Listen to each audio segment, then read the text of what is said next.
Would I be the asshole if I don't let my girlfriend park in the garage after she moves in? I 32 M have been dating my girlfriend 29 F for a year and a half. Her lease is coming up for renewal in a few months and I was thinking of asking her to move in with me. We spend most of our time at my house anyway as I live alone in a house I bought and she has roommates at her apartment. I have a 2-car garage. There are 2 cars in there. One is my Honda Civic that I use for my day-to-day stuff and I also have a 1980 Pontiac Firebird Trans Am. This was my dad's car, who passed away a few years ago. I don't drive it much but I do like to keep it in good condition. There is street parking available, which is where she usually parks when she comes over, but I guess I feel a little bit like an asshole if I tell her she can't park her car in the garage after she moves in because I'm already using both spots. Also, being on Nextdoor I do see car break-ins from time to time. You are the asshole but not because of the parking situation. You should be talking to your girlfriend about finding a solution that works for you as a couple. Not letting her or telling her she isn't allowed to do something. A relationship isn't one person's needs or wants versus the other. It isn't about deciding what your partner can and can't do. It's about finding a way to make your lives work together, constructively. NTA if you tell her up front, but have you considered finding a storage unit or garage somewhere else you could keep the car? Especially if having your girlfriend keep her car on the street is a safety issue. You are the asshole. Why aren't you willing to park your Honda Civic on the street about half the time? Or all the time? You are the asshole. Nothing says, "This is really just my house, not yours, visitor," like forbidding the person you live with from using parts of the house. Don't ask your girlfriend to move in with you if you're not prepared to see it as both of your home. You are the asshole. You should offer her the Civic spot or at least have an open discussion where you come to a mutual agreement. It's not fair to ask her without making space for her stuff. WIBTA. If you want it to be her home too, and presumably she would be contributing financially, split the garage equally. Up to you which of your 2 cars you put on the street. You are the asshole. Switch on and off with your car, or give her a break on the rent. Info: do you have a driveway space? And would she be contributing financially? And did she ask to park in the garage? Not the asshole. I don't think she'd care. Is there a spot in the driveway she can use? Like behind where the Firebird is in the garage. I think that it's not the end of the world. Lots of people don't park in the garage. I think you should talk to her and see how she will feel since it's your relationship and no one here can tell you how she will feel about it. You are the asshole, yeah. Besides the break-ins you apparently are aware of, making her park on the street in like winter so she has to dig herself out daily if you get snow is a dick move when you have the parking space.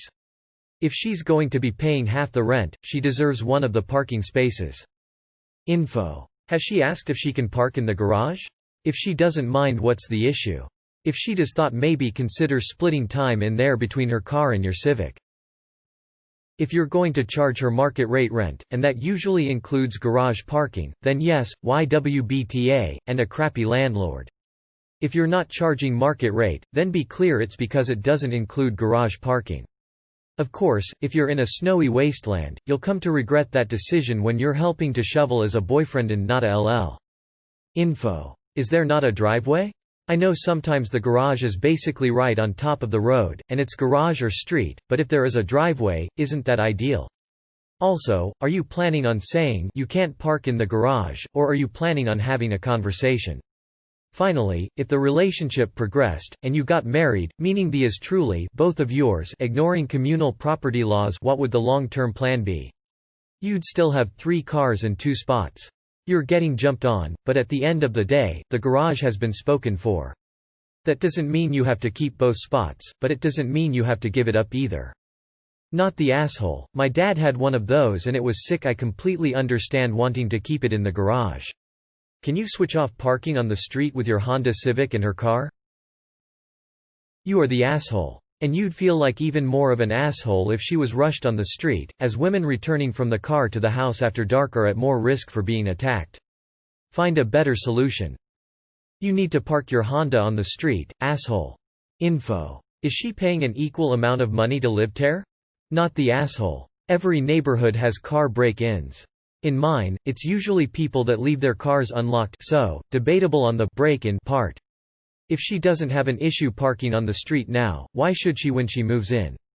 You could always offer to park on the street and give her the garage spot. I don't know what everyone is going on about NTA.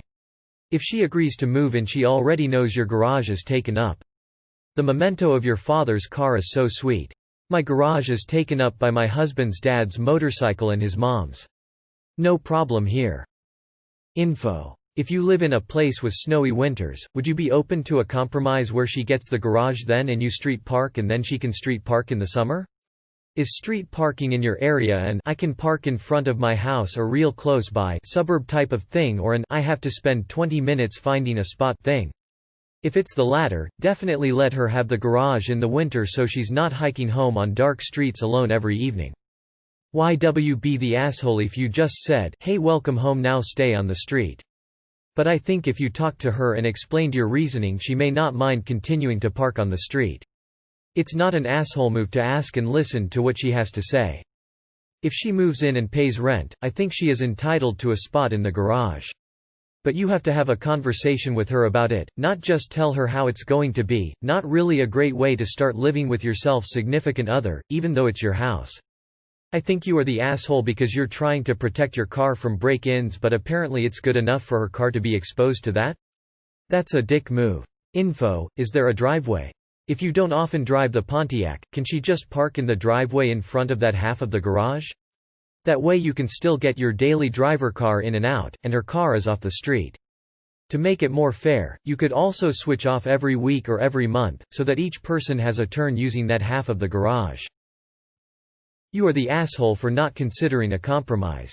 Could you park the transom on the street with a cover on it? You are the asshole. If she moves in and pays rent, it wouldn't be fair to take both spots in the garage. Wouldn't it be more fair if you parked on the street and she parked her car in the garage? Not the asshole. If it really bothered her, I think she would have already said something. And it would probably be best to take your schedules into account, like if she leaves for work before you, it's best to have her on the street anyways. Maybe just think about installing Ring cameras or security, motion lights of some kind to reduce the chances of a break-in. YWBTA. You are converting your home into a shared living space. She's not moving into your place, you guys are moving in together. You can't just monopolize the garage because you have two cars. If street parking is an option, you should be the one to park there. Don't forget to always look for a way to compromise. Each of you gets a car in the garage. You are the asshole. If you're moving in together, you discuss how your lives and living situation will fit together. I understand that you lived there first, but it's not going to go well for either of you if your girlfriend feels she doesn't have equal decision-making power in her own home. She's no longer a house guest. YWB the asshole if you don't say something before her lease expires. I'd probably start by asking about what she will do because her lease is expiring. It doesn't sound like there are any concrete plans that she will move in. She could be planning to ask you to move in with her, for all you know. So first get this bit figured out. Your place, your rules, but let her know what to expect if she moved in. If she doesn't want to have to park on the street and/or you aren't comfortable sharing the space the Civic uses ATM, she can at least have lead time to find a different housing situation if she was planning on moving in. You're not the asshole right now. Just make sure your partner knows what's ahead. On the fence here. Can't you consider putting the Pontiac in storage? I assume you're American from your previous posts. I am UK, but don't shoot me if I am wrong. I quickly done a Google search and easily found places that can store rarely used cars. Consider that before putting the missus on the street. Info. This is a tough one. See, even though you're sharing space, you're not obligated to share everything. So, talk with her about this and see what her thoughts and expectations are. If she wants to park inside, how you respond to that could determine a lot of things, the least of which is your op. You are the asshole.